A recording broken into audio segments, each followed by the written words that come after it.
রাত অনেক গভীর, আপনি ঘুমাচ্ছেন, হঠাৎ মনে হলো কেউ যেন আপনাকে লক্ষ্য করছে। চোখ খুললেন আর দেখলেন অন্ধকারে দাঁড়িয়ে আছে এক ছায়া মূর্তি। এটা কি কল্পনা নাকি সত্যি কেউ ছিল সেখানে? আমাদের অনেক মানুষের মধ্যেই এই সমস্যাটা হয়ে থাকে। তো এই সম্বন্ধে বিজ্ঞানীরা কি বলে সেটা জেনে নিন। এই রহস্যময় সত্তাগুলোকে বলা হয় শ্যাডো পিপল। পৃথিবীর নানা প্রান্তে হাজারো মানুষ দাবি করেছেন তারা ঘুমের মধ্যে বা অর্ধ ঘুমে এমন ছায়া মানব দেখেছেন। তবে এরা কারা আর কেনই বা দেখা যায়?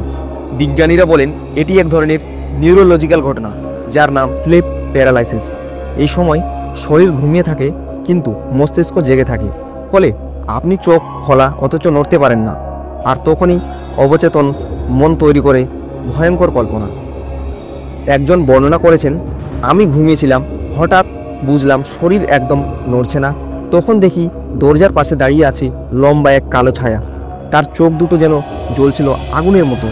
নিউরো সায়েন্টিস্টরা বলেন রিম ঘুমের সময় এমন বিভ্রম তৈরি করে, ভয়, মানসিক চাপ আর ক্লান্তি দৃশ্যগুলোকে আরও ভয়ঙ্কর করে তোলে। স্লিপ প্যারালাইসিস এর সময় অনেকেই শ্যাডো পিপল চারপাশ বা কোনো অসুস্থ উপস্থিতি অনুভব করে। তবে সব ঘটনাই কি মানসিক বিভ্রম?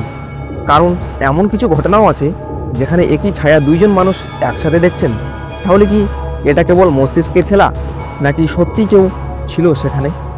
বিজ্ঞান তার ব্যাখ্যা দেয়, কিন্তু রাতের নিঃশব্দতায় যখন আপনি একা থাকেন আর হঠাৎ মনে হয় কেউ তাকিয়ে আছে, তখন আপনি কি নিজেকে বোঝাবেন এটা কেবল স্লিপ প্যারালাইসিস নাকি ভাববেন সেটা কিছু ছিল? আপনি কি কখনো এমন কিছু অনুভব করেছেন? কমেন্টে জানাও। আর এমন গা ছমছমে বৈজ্ঞানিক রহস্য জানতে এখনই সাবস্ক্রাইব করো, কারণ সব রহস্য বৈজ্ঞান দিয়ে বোঝানো যায় না। বিজ্ঞান সব জানে না, কিছু রহস্য অন্ধকারেই ভালো থাকে।